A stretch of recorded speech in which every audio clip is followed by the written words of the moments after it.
before that, you can't really say that there was any kind of, seriously speaking, any kind of modern thinking in the Indian cinema. The reason why I say this, because if you look at Indian cinema, you have to actually, originally, whether it's silent or sound cinema, you have to go back because it started with the theater. And theater itself, urban theater, it moved from urban theater into the cinema.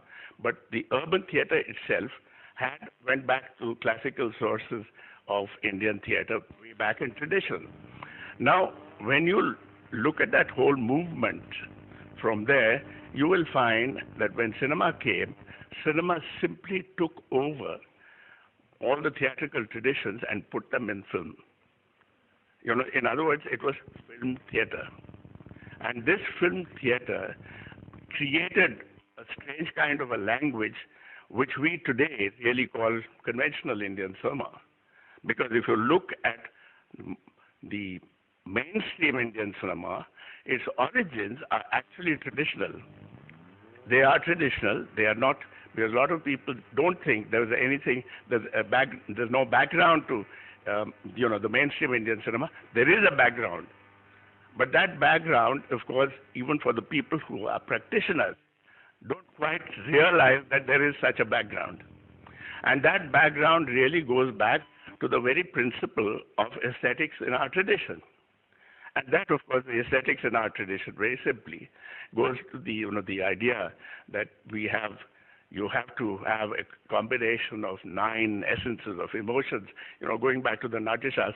And unless you have that kind of balance of all of that, you cannot create any kind of serious entertainment, something that would entertain everybody.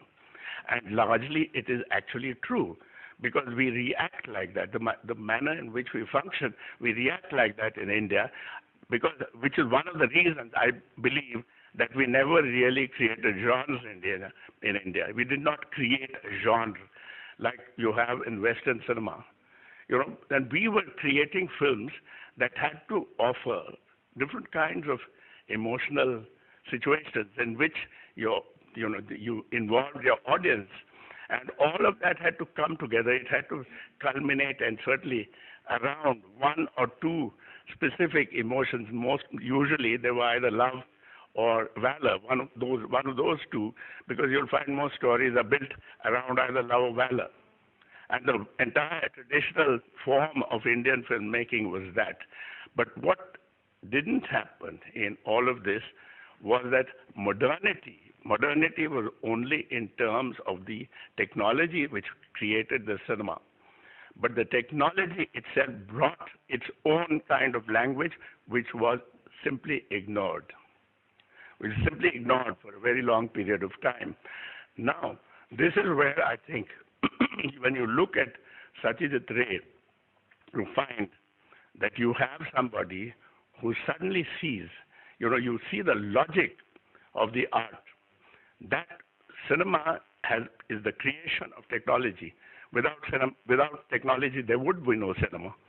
And when you have a situation like that, it also brings with it a certain kind of its own language, a certain kind of vocabulary that comes with that in that particular process.